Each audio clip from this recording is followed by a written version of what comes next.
கொடுஞ்சீற்றம் கொண்டவர் போன்ற உடலமைப்பும் ஈகை உள்ளமும் மன்மதனை ஒத்த அழகும் செஞ்சிலையேந்திய கைகளும் காதலி உடல் தீர்க்கச் செம்பஞ்சு குளம்பால் செவ்வான கூந்தலும் கொண்ட மிதிலையின் இளைய வீரர் கூட்டங்களைக் கண்டனர் ராமரும் முனிவரும். வணக்கம் நண்பர்களே. நேற்றைய பாடலில் மிதிலையின் இளம் மைந்தர்கள் வட்டு விளையாட்டு ஆடி மகிழ்ந்ததையும் அவர்களின் புலன்கள் அந்த விளையாட்டிலேயே லயித்து சுழன்று திரிந்ததையும் கம்பர் அழகாக விவரித்தார் அல்லவா? அந்த வட்டு ஆட்டத்திலே வழுக்கி விழுந்த வட்டுக்களும் அதனை கண்டவரின் புலன்களும் அலைபாயும் அழகை நம் உள்ளத்தில் பதிய வைத்தார். அலைபாயும் அந்த புலன்களைப் போலவே அடுத்தடுத்து வேறு பல காட்சிகளையும் காண்கிறார்கள். ராமனும் இலக்குவனும் விஸ்வாமித்திர முனிவரும் மிதிலையின் செழுமையையும் மக்களின் வாழ்வியலையும் கண்டுகளித்த அவர்கள் இப்போது இன்னும் ஓர் அற்புதமான கூட்டத்தை காண்கிறார்கள். அது யார் கூட்டம் தெரியுமா? மிதிலையின் இளைய காளையர்களின் கூட்டம். இந்த கூட்டம் எத்தகையது என்று கம்பர் வர்ணிக்கும் அழகை கேளுங்கள். வெண்சினம் உருவிற்று என்னும் மேனியர் வேண்டிற்றியும் நெஞ்சினர் ஈசன் கண்ணில் நெருப்பு உரா அனங்கன் அன்னார் சென்சிலை கரத்தர் மாதர் புலவிகள் திருத்திச் சேர்ந்த குஞ்சியர் சூழ நின்ற மைந்தர்த்தம் கூழாங்கள் கண்டார். வெண்சினம் உருவிற்று என்னும் மேனியர். அடடா! கம்பரின் இந்த ஒரு வரியிலேயே மிதிலை நாட்டின் இளைய வீரர்களின் வலிமையையும் கம்பீரத்தையும் கண்டு மனம் வியக்கிறது. அவர்கள் வெறும் இளைஞர்கள் அல்லர். வெம்மையான சினம் உருவம் எடுத்து வந்தால் எப்படி இருக்குமோ அத்தகைய உடல் வலிமை படைத்தவர்கள் என்று வர்ணிக்கிறார் கம்பர். ஒருமுறை கோபம் கொண்டால் அந்த கோபமே ஒரு வடிவம் எடுத்து எதிரியை அழிக்கும் சக்தி கொண்டதாக தோன்றுமாம். போர் முனையில் நின்றால் வீரத்தின் செருக்குடன் வலிமையின் கம்பீரத்துடன் திகழும் அந்த இளைய காளையர்களின் தோற்றத்தை கற்பனை செய்து பாருங்கள். வேண்டிற்று ஈயும் நெஞ்சினர். ஆனால் அவர்களுடைய வீரம் என்பது வெறும் போர் வெறி மட்டும் கொண்டதல்ல. வேண்டியவர்க்கு வேண்டியதை வாரி வழங்கும் பரந்த மனம் கொண்டவர்கள் அவர்கள். யாசித்தவருக்கு இல்லை என்று சொல்லாத வள்ளல் தன்மை கொண்டவர்கள். எதிரியிடம் அக்னியாகச் சீரும் அதே கரங்கள். கேட்பவருக்கு அள்ளி வழங்கும் கருணை உள்ளம்.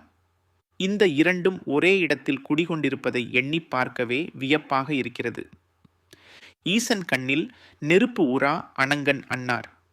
அவர்களது தோற்றத்தை, அழகை கம்பர் எப்படிப்பட்ட உவமையால் போற்றுகிறார் பாருங்கள். சிவனது நெற்றிக் கண்ணின் தீயில் எரிந்து சாம்பலாகாத மன்மதனை போன்றவர்கள் என்கிறார். மன்மதனை காமன் என்று நாம் அறிவோம். அவன் சிவனின் கோபத்தீயில் உடல் கருகி உருவம் இழந்தவன்.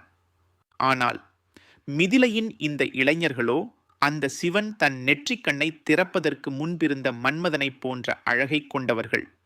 மன்மதனுக்கே உரிய அழகு, ஆனால் எரிபடாத அழகு. அதாவது கலங்காத, குன்றாத, இணையற்ற காமனின் அழகுடன் திகழ்ந்த இளவரசர்களை, வீரம் மிகுந்த காளையர்களை கண்டார்கள் ராமரும் இலக்குவனும் விஸ்வாமித்திர முனிவரும். செவ்விய வில் ஏந்திய கைகளை உடையவர்கள் என்று கம்பர் குறிப்பிடுகிறார். வில்லேந்தி நிற்கும் கைகள் எப்போதும் வீரத்திற்கே உரிய அடையாளமாய் இருக்கும். மிதிலையின் மைந்தர்கள் அழகுடனும் இளமையுடனும் ஈகை உள்ளத்துடனும் இருப்பதுடன் போர் பயிற்சி பெற்ற வீரர்களும் என்பதை இந்த கம்பர் வரி தெளிவாக காட்டுகிறது.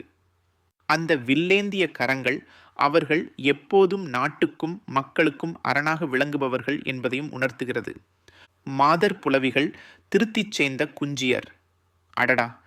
கம்பரின் கவிநயம் உச்சம் தொடும் இடம் இதுதான்.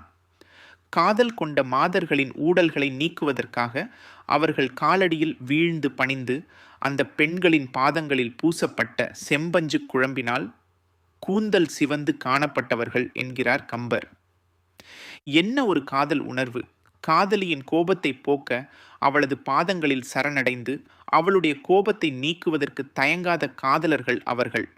அப்படியான இளைஞர்களின் சிகையில் காலில் இருந்த செம்பஞ்சு குழம்பு படிந்து சிவந்து காணப்பட்டதாம். இது காதலையும் காதலியின் மீது கொண்ட பக்தியையும் ஒரே நேரத்தில் காட்டுகிறது. வீரம் கொண்ட கரங்கள், வள்ளல் உள்ளம், மன்மதனை ஒத்த அழகு. ஆனால் காதலியின் ஊடலை தீர்க்க பாதங்களில் விழும் பணிவு. இதுதானே ஒரு முழுமையான ஆடவனுக்கு அழகு.